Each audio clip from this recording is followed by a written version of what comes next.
Choque de guerreros. Poco después del amanecer del lunes 21 de febrero de 1916, los soldados franceses destinados en un sector del frente occidental, cerca de Verdún, recibieron una alerta, algo que ocurría rutinariamente. Inspeccionaron tierra de nadie, pero no detectaron actividad en las trincheras alemanas. De repente, el silencio de la mañana se vio interrumpido por el estruendo de un bombardeo de 1220 cañones alemanes en un frente de apenas 13 kilómetros, la mayor concentración de fuego en el frente occidental.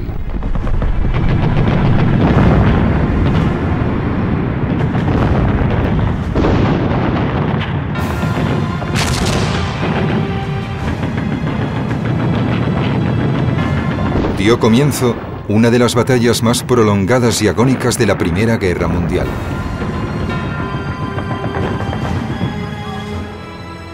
Tras casi 2 años a la defensiva, el ejército alemán atacaba y tanto el futuro de Francia como el de la guerra se hallaban en juego.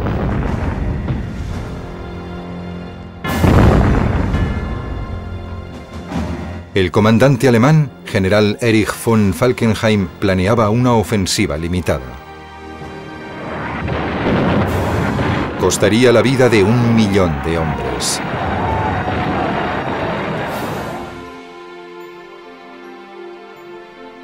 Henri-Philippe Pétain, el comandante francés de Verdún en el momento de la batalla, quedaría asociado a su defensa. Verdún simboliza la batalla por la supervivencia de Francia.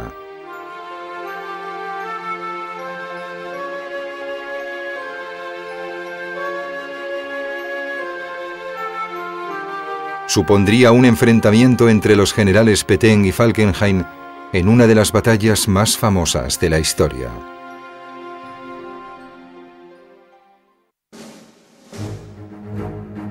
En agosto de 1914, la guerra de Francia y el estancamiento del frente occidental hastiaban a los aliados y a los alemanes. La guerra sería larga y brutal. En 1915, Alemania quería la derrota de Rusia, pero al mismo tiempo tenía que defenderse de Francia y Gran Bretaña. Los franceses y los británicos realizaron infructuosos intentos de traspasar el frente occidental. Creyendo que la artillería era la clave para la victoria, se usaban armas cada vez más pesadas y potentes, pero no conseguían romper las líneas. Los alemanes tuvieron éxito contra Rusia en los primeros años, pero estaban convencidos de que el conflicto se ganaría o se perdería en el oeste. Los alemanes y los aliados concibieron una victoria total en 1916.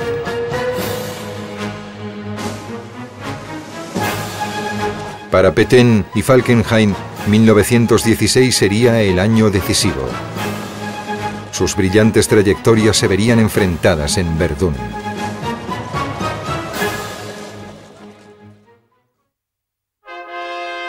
Erich von Falkenhayn provenía de la aristocracia venida a menos y con tradición militar.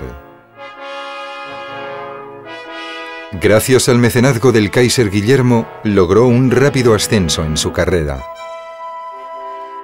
Al Kaiser le habían impresionado los informes de Falkenhayn mientras fue oficial en China durante la rebelión de los Boxer de 1900. Sucedió al general Helmut von Moltke como comandante supremo del ejército alemán en septiembre de 1914. Eso ocurrió mientras los aliados detenían la invasión de Francia.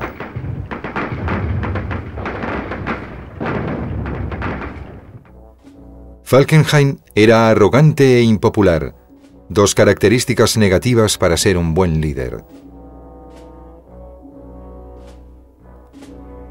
Por un lado, había devuelto la potencia de combate a Alemania tras su incapacidad de vencer a franceses y británicos durante las primeras semanas.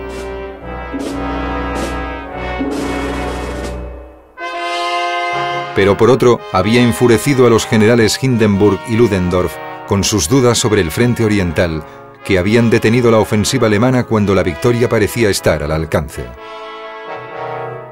Esto supondría un factor significativo en la manera en la que Falkenhayn se ocuparía de la batalla.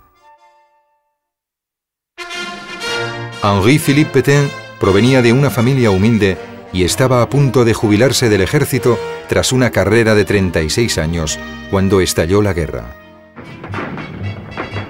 Antes de la Primera Guerra, solo había dirigido un regimiento de infantería. Pétain también era profesor de táctica en la escuela militar francesa. En sus clases se oponía a la teoría militar de la época, que se basaba únicamente en estrategias ofensivas. Pétain creía que la tecnología moderna, artillería y ametralladoras rápidas y precisas, supondría un castigo excesivo para el soldado francés cuando le atacaran. En lugar de eso, defendía el uso de una gran potencia de fuego como apoyo a la infantería, tanto en el ataque como en la defensa. Las ideas de Pétain a menudo eran ridiculizadas.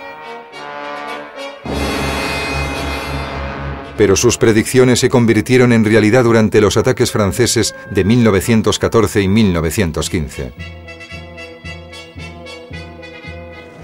Su ascenso tras esas batallas fue rápido, y en julio de 1915 ya dirigía el segundo ejército. A diferencia de Falkenhayn, Pétain era muy querido entre la tropa. Era un general de soldados. Las personalidades de Falkenhayn y Pétain no podrían haber sido más distintas. Pronto ambos se enfrentarían en un cara a cara que decidiría el curso de la guerra.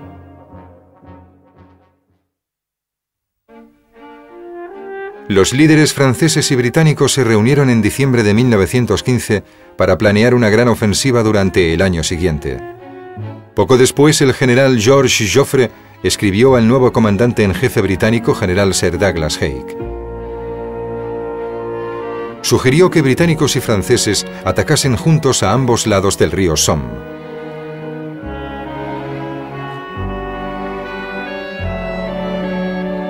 Joffre estaba convencido de que podría conseguir romper las líneas alemanas y acabar la guerra. Douglas Haig prefería una ofensiva más al norte, en Flandes, pero como sabía que su homólogo francés era el comandante en jefe aliado, acabó por ceder. El ataque del Somme se planeó para julio. La enorme cantidad de artillería que pretendían desplegar en el ataque era un eco de la teoría de Pétain. El general Falkenhayn confiaba en que la fuerza de las defensas alemanas aguantase cualquier ataque. Pero se dio cuenta de que esa estrategia no le haría ganar la guerra. Tendrían que atacar en el oeste. Falkenhayn concibió un elaborado plan para que Alemania saliese de la situación. Consideraba que Gran Bretaña era el enemigo y Francia su espada en el continente. Necesitaba una manera de arrebatarle dicha espada para acabar la guerra. Falkenhayn creía que los franceses se hallaban cercanos al colapso moral y militar. En enero de 1916 le dijo al Kaiser que había notado una disminución de la potencia de resistencia y una limitada capacidad del pueblo francés para aguantar.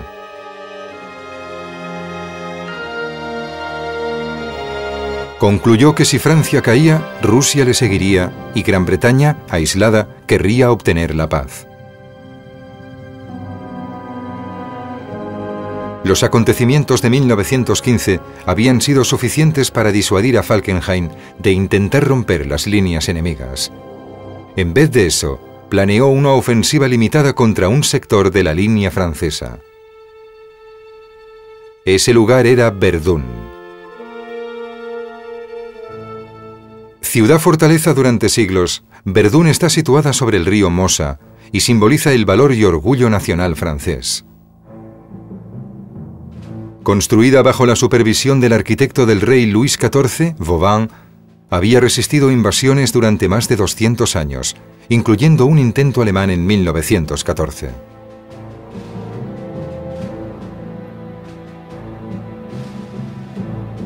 Hasta entonces, Verdún había estado protegida por fuertes defensas exteriores y era un sector tranquilo del frente.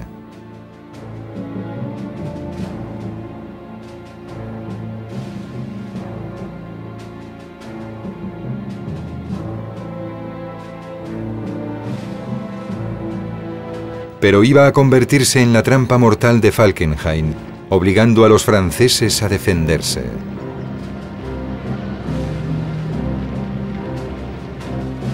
Declaró: «Aquí las fuerzas de Francia se desangrarán hasta la muerte».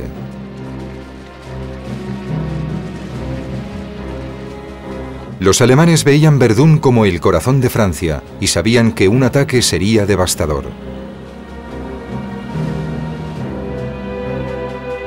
El hijo del Kaiser, el príncipe Guillermo, y su quinto ejército llevarían a cabo el ataque. Pero hubo fricciones entre este, su estricto jefe del Estado Mayor, general Knobelsdorff, y el general Falkenhayn. El príncipe consideraba que su objetivo principal era la captura de Verdún. Quería hacer ataques simultáneos sobre las debilitadas defensas francesas a ambos lados del río Mosa. Falkenhayn insistió en limitar la ofensiva únicamente a la orilla derecha, es decir, a un frente de menos de 16 kilómetros. Su idea era destruir totalmente el ejército francés, desangrando Francia hasta dejarla pálida, como solía decir. Pero sabía que eso causaría muchas bajas entre los alemanes. Temía la oposición de sus comandantes, mostrándose reticente a presentar su plan. El quinto ejército alemán se preparó para la batalla. Tropas, municiones y armas de todos los calibres llegaron al frente. El día cero hubiera sido el 12 de febrero, pero el mal tiempo retrasó el inicio del ataque hasta el día 21.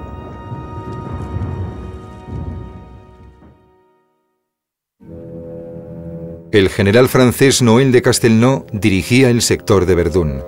La ciudad estaba rodeada de colinas que constituían excelentes posiciones defensivas. En las cimas se construyeron 3 anillos concéntricos de fuertes, con cañones para repeler los ataques de infantería.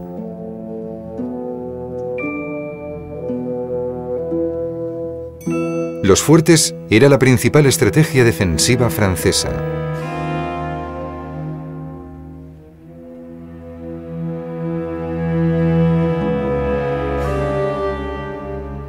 El mejor de ellos era Fort Douaumont, diseñado para resistir a los bombardeos más duros. Un sistema telefónico controlaba las baterías del fuerte. Estas estaban colocadas en torretas y consistían en una pieza de 155 milímetros, otra de 75 milímetros y 3 ametralladoras pesadas en cada una de las torretas. El fuerte podía albergar un batallón de infantería, 1000 soldados.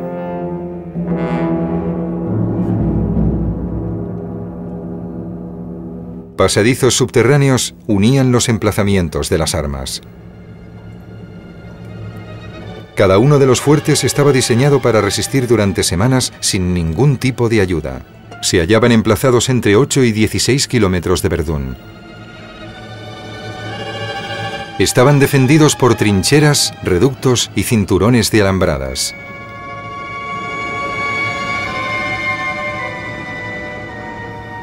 Pero desde el otoño de 1914, esas defensas se habían descuidado y muchos cañones se habían retirado para ser utilizados en otros sectores.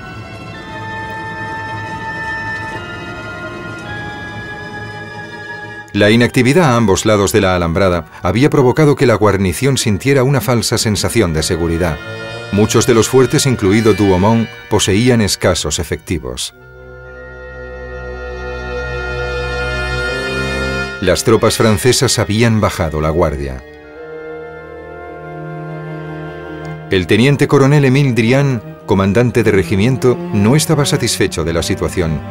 A lo largo de 1915 había sido testigo del declive de la guarnición.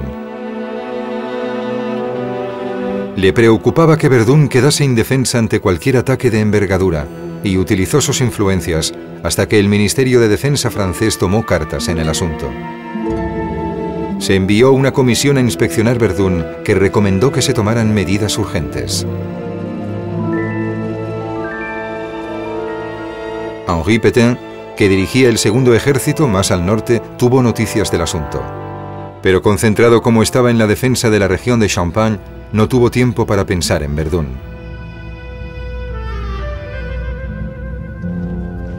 Falkenhayn continuó con sus preparativos para la ofensiva alemana.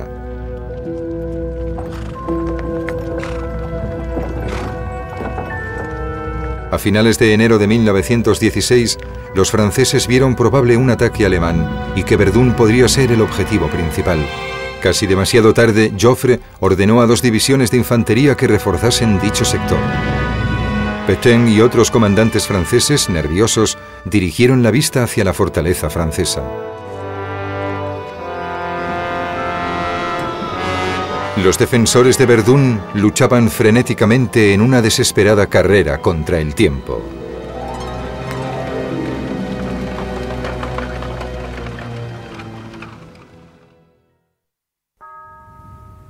Los soldados franceses de la Primera Guerra eran conocidos como los poilus o peludos por su afición a los bigotes y barbas.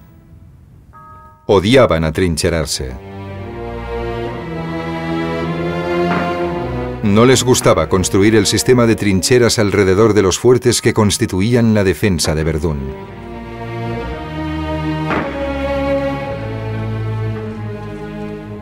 Los primeros días de 1916 fueron fríos y húmedos e hicieron difícil la vida de los soldados franceses en la línea de Verdún. El único alivio era saber que se encontraban en una zona tranquila.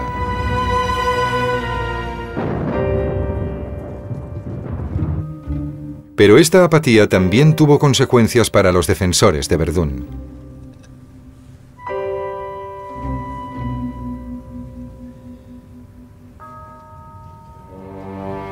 Las trincheras de la primera zona de defensa eran precarias en comparación a las alemanas, profundas y cementadas.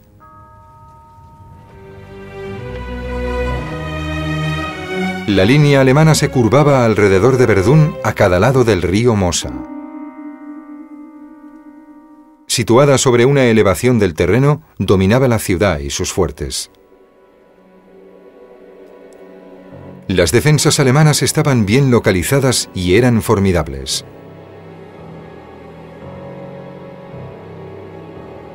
Los hombres de Falkenhayn habían reforzado los búnkeres y los refugios subterráneos con cemento, convirtiéndolos en cuarteles generales, centros de comunicación, instalaciones médicas, almacenes de munición y alojamientos.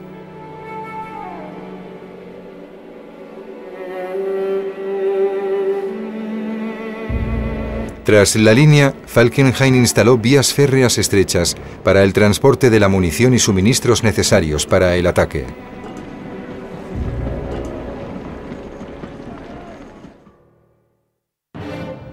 El 1 de febrero de 1916, las tropas francesas entraron por fin en acción gracias a las advertencias del coronel Drian y a las claras señales de los preparativos alemanes.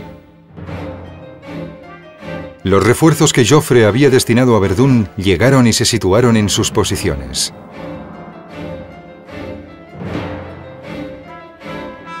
El futuro de Verdún dependía de si el ejército francés había asimilado la doctrina de Pétain sobre la utilización de gran potencia de fuego. Los poilus se preparaban para el inevitable ataque. Uno de ellos escribió: "Todos rezamos para que nuestros preparativos no hayan llegado demasiado tarde para el enfrentamiento. Lo único que podían hacer era esperar a que empezara el ataque alemán".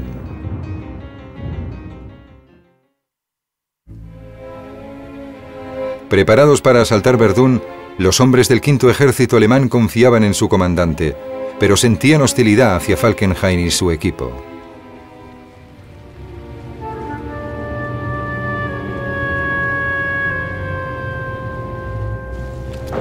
Un ayudante de Falkenhayn incluso se burló de los soldados que temblaban bajo las frías condiciones atmosféricas. Se trataba de un triste ejemplo de las relaciones de Falkenhayn con sus hombres y de lo alejado que estaba su equipo de la infantería. Un soldado alemán expresó los sentimientos de la mayoría de ellos al escribir: «El valor no tiene nada que ver. El miedo a la muerte sobrepasa todos los demás sentimientos y es únicamente la compulsión lo que impulsa al soldado hacia adelante. Estamos motivados para luchar solo por la maldita disciplina del ejército prusiano y tenemos la sensación de que estamos obligados a hacer cosas terribles».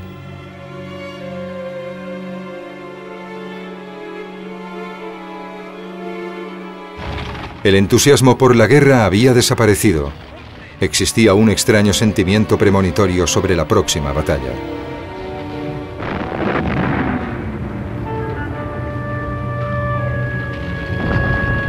En su cuartel general, Falkenhayn sabía que se acercaba la hora de su destino. Pétain, por su lado, todavía no había comprendido el importante papel que pronto jugaría en el crucial enfrentamiento militar. Al alba del lunes 21 de febrero, la niebla cubrió el sector francés cercano a Verdún. La tranquilidad quedó rota de repente por un enorme bombardeo alemán. Había empezado el asalto de Falkenhayn contra el ejército francés. Durante 9 terribles horas, 1220 cañones alemanes vomitaron fuego, desintegrando las trincheras francesas de primera línea y enterrando vivos a centenares de hombres. Esa tormenta de fuego cayó con fuerza sobre el regimiento del coronel Drian. Drian fue quien había alertado a las autoridades francesas sobre la vulnerabilidad de Verdún. Aunque sus defensas eran más fuertes que las de otros regimientos, sus hombres sufrieron muchos daños.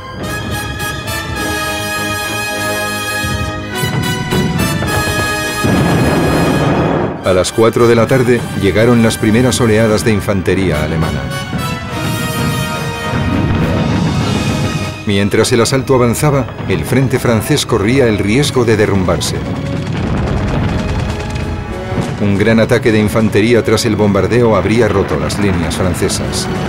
Pero eso no era lo que el comandante en jefe alemán, Erich von Falkenhayn, tenía en mente.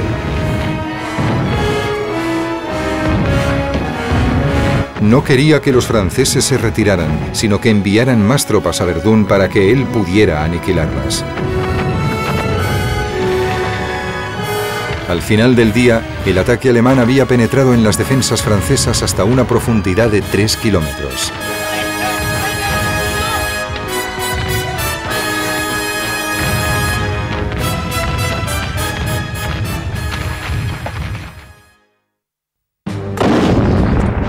Tras otro violento bombardeo, los alemanes volvieron a atacar durante la mañana del 22 de febrero.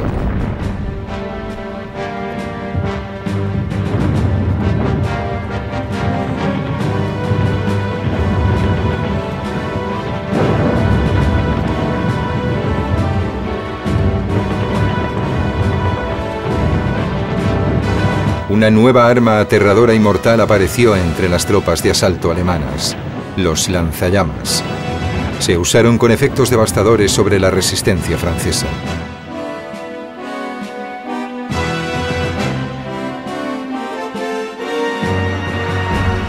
Bajo este segundo ataque, las líneas francesas se resintieron una vez más.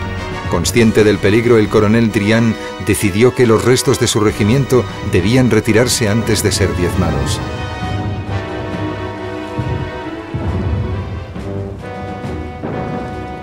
Mientras retrocedían, Drian recibió una herida mortal. Batallones enteros de infantería franceses desaparecían entre el humo y las bombas alemanas. El plan de Falkenhayn de acabar con el ejército francés en Verdún parecía estar funcionando. Daba la impresión de que no había nada que los defensores pudieran hacer para detener a los decididos alemanes.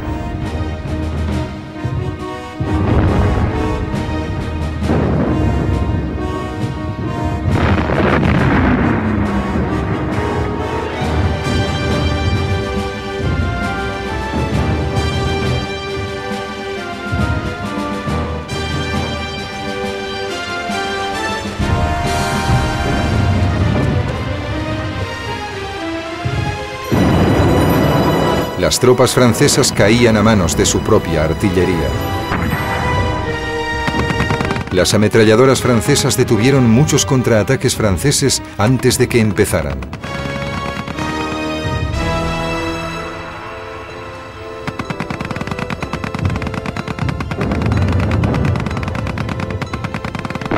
Al final del cuarto día de ofensiva, los alemanes se acercaban a los fuertes que protegían Verdún. El inexpugnable fuerte Douaumont se convirtió en el objetivo alemán.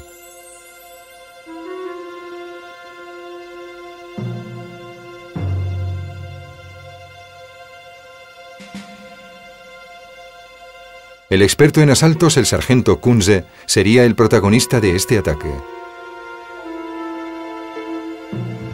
La mañana del 25 de febrero, Kunze dirigió a su grupo de asalto del regimiento de élite Brandenburgo a lo más alto del fuerte Douaumont. Pero un obús perdido les alcanzó, haciéndoles caer a una galería subterránea. Milagrosamente ilesos, aunque bajo tierra, buscaron una salida y la encontraron en el techo del túnel. Ordenó a sus hombres que formaran una pirámide humana y al penetrar por la abertura se encontró en el interior del fuerte. Solo empezó a vagar por el enorme laberinto de cemento armado únicamente con una pistola.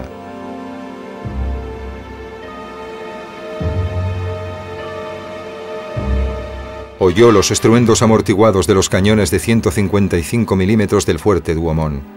Guiado por ellos, llegó hasta la torreta. Los artilleros franceses sorprendidos se convirtieron en sus prisioneros. Kunze continuó avanzando por los pasillos y comprobó que en el fuerte había muy pocos hombres.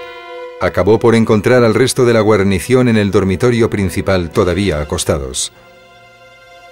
Cerró con llave la habitación y entonces hizo que sus hombres entraran en el fuerte.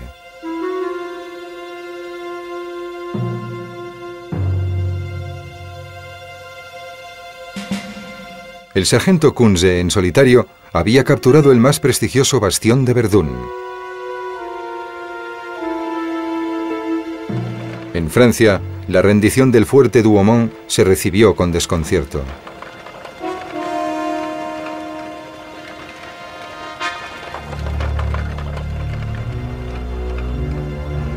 En Verdún, las tropas francesas corrían por las calles gritando «Sálvese el que pueda».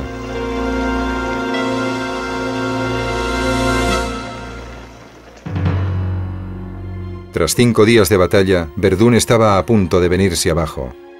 Francia se enfrentaba al momento más crítico de la guerra.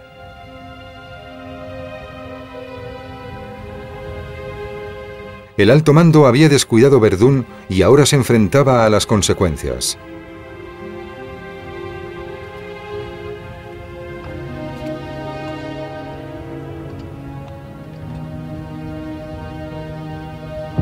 Joffre, el comandante en jefe francés, sabía que solo un hombre podría salvar Verdún y Francia de esa crisis. El general Henri-Philippe Pétain.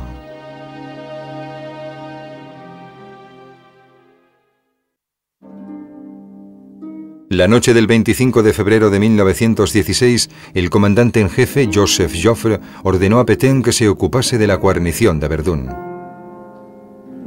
La primera misión de Pétain fue tranquilizar a sus hombres y convencerles de que su situación pronto estaría bajo control.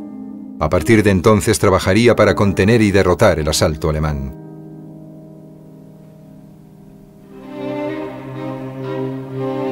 Las primeras órdenes fueron conservar Verdún a cualquier precio y mejorar inmediatamente las defensas y la artillería.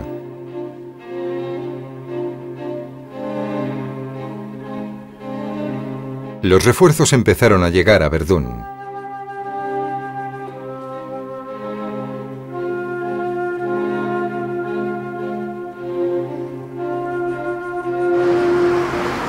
Pétain estaba convencido de que únicamente con la artillería podría cambiar la suerte. Empezó a desplegar más cañones.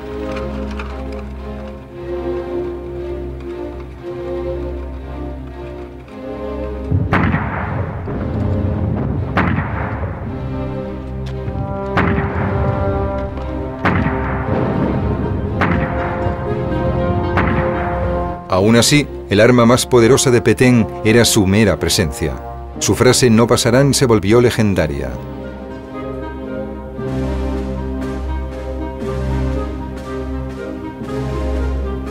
La moral de la tropa mejoró y los Poilus recuperaron su determinación.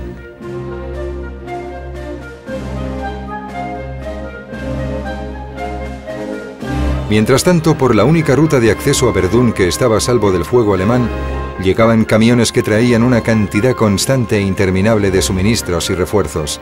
Se la empezó a conocer como la carretera sagrada.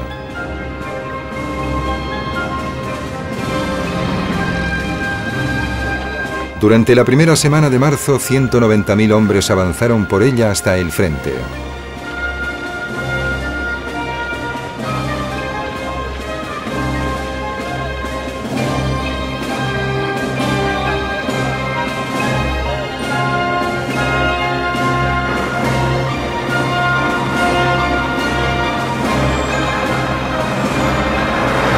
Por la carretera se circulaba a un ritmo de un camión cada 14 segundos.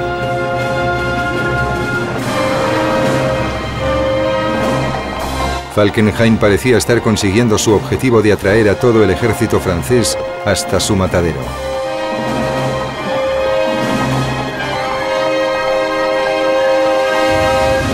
Sin embargo, Pétain planeaba un asalto de una gran potencia. El fuego de artillería cada vez más intenso detuvo a los alemanes y Falkenhayn tuvo que cambiar de idea.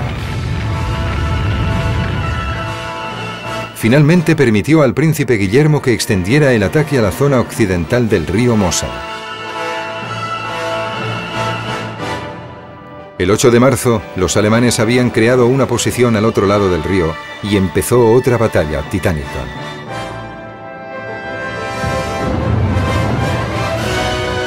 Ambos bandos lanzaron más hombres a este nuevo enfrentamiento.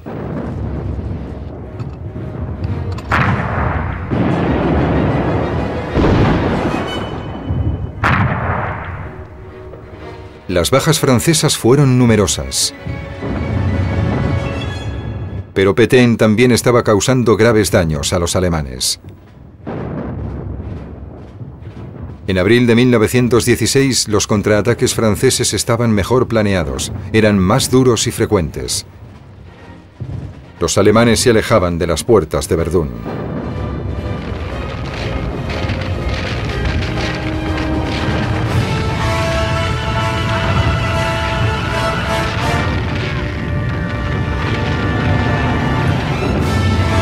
El estruendo de los cañones no se detuvo.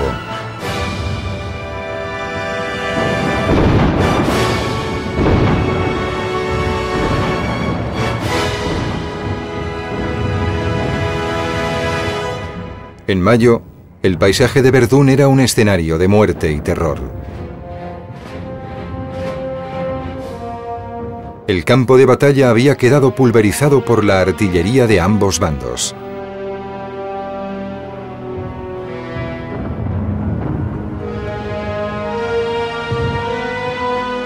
Un piloto francés que voló sobre ese paisaje lo comparó con la piel húmeda de un sapo monstruoso.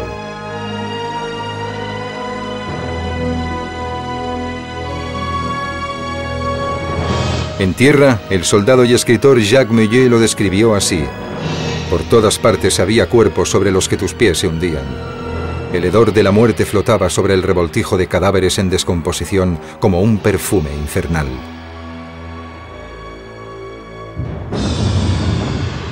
La artillería y la infantería de Pétain empezaban a superar a Falkenhayn.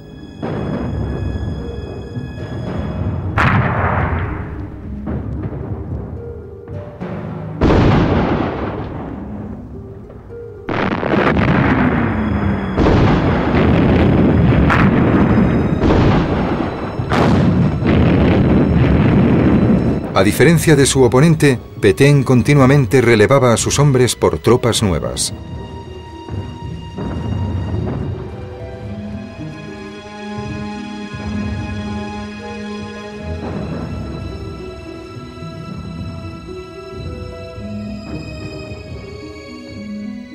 Los alemanes extenuados se rendían cada vez con mayor frecuencia.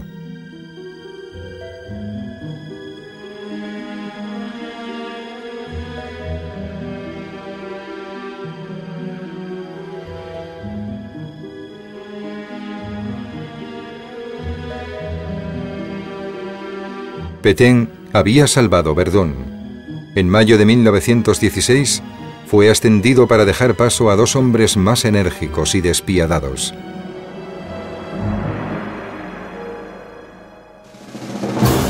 Se trataba del general Robert Nivelle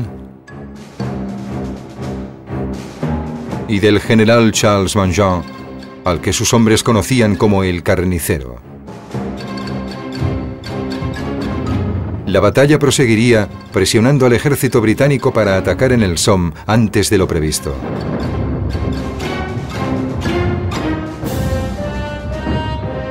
A principios de julio, los franceses tomaron algunos de los fuertes perdidos al comienzo de la batalla.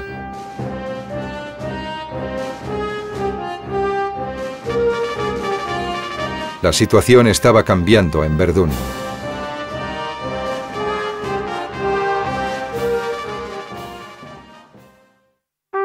La ofensiva británica en el Somme, que se inició el 1 de julio, consiguió desviar la atención de Falkenhayn de Verdún.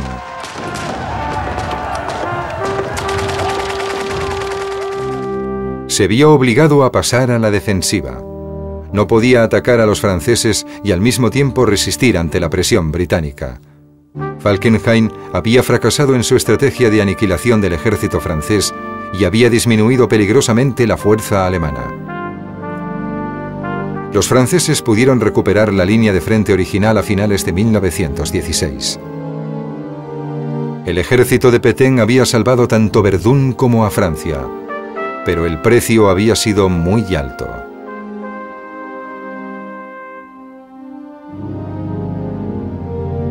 Los franceses sufrieron 377.000 bajas.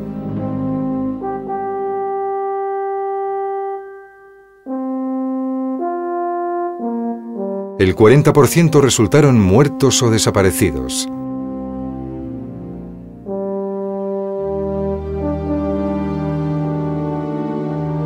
Las pérdidas alemanas fueron igual de elevadas.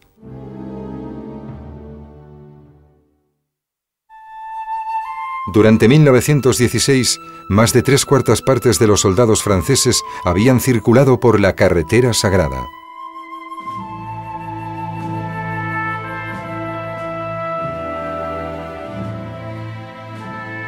Esta experiencia moldearía el carácter del ejército francés durante los años siguientes. Pétain escribió que la constante visión de la muerte había dotado al soldado francés de una resignación que rayaba el fatalismo. El esfuerzo de Verdún y las batallas siguientes causaron motines en el ejército francés durante la primavera de 1917. Una vez más, Pétain fue elegido para recuperar el orgullo y la confianza perdidos.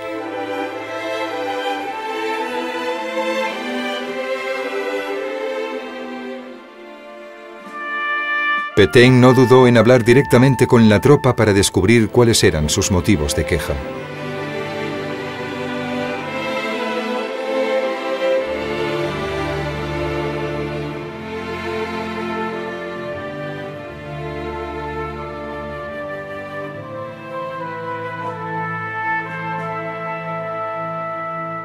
Al mejorar la calidad de vida de los poilus, mediante permisos más frecuentes y mejores instalaciones de recreo, Pétain consiguió ayudar al ejército a recobrarse.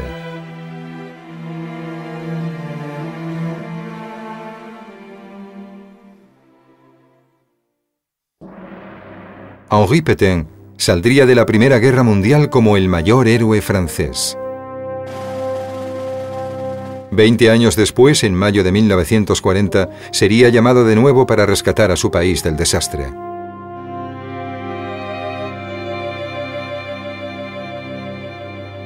Pero como líder de la Francia de Vichy, cometió el terrible error de querer apaciguar a Hitler y a los nazis en un intento por minimizar el sufrimiento de los franceses.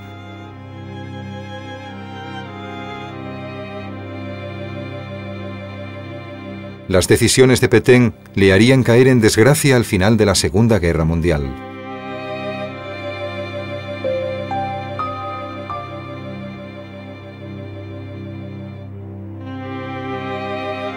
Fue juzgado por sus compatriotas, declarándole culpable de traición.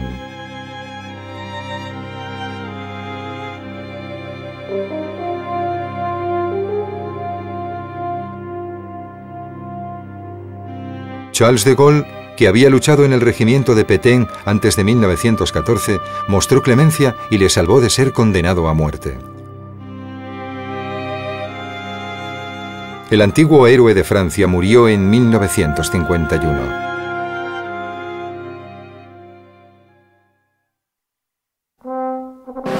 El general Erich von Falkenhayn fue obligado a retirarse en agosto de 1916 tras el fracaso de Verdún y la creciente hostilidad hacia su liderazgo.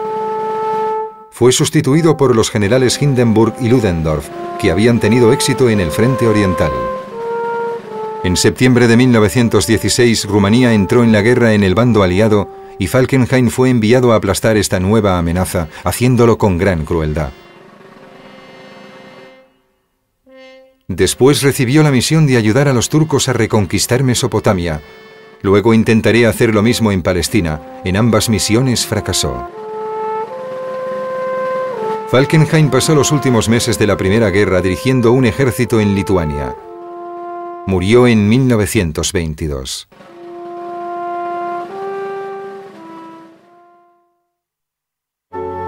El escritor francés Paul Valéry describió la campaña de Verdún como una especie de duelo ante todo el universo, un viaje singular y simbólico.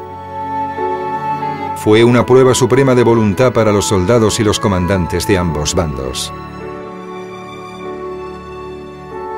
Ninguno de los que lucharon en Verdún olvidaría jamás esa terrible experiencia.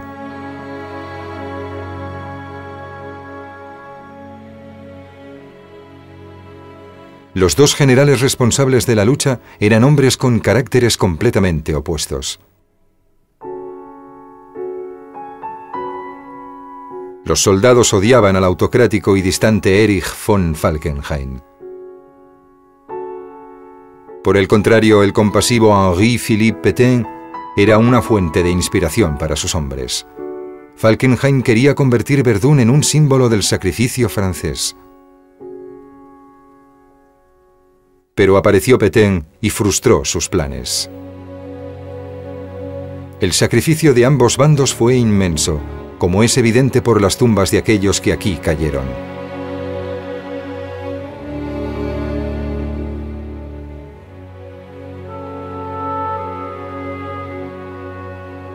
El enfrentamiento entre Falkenhayn y Pétain fue un duelo cruel, prolongado y costoso. Sin duda se trató de una de las batallas más desesperadas de la historia.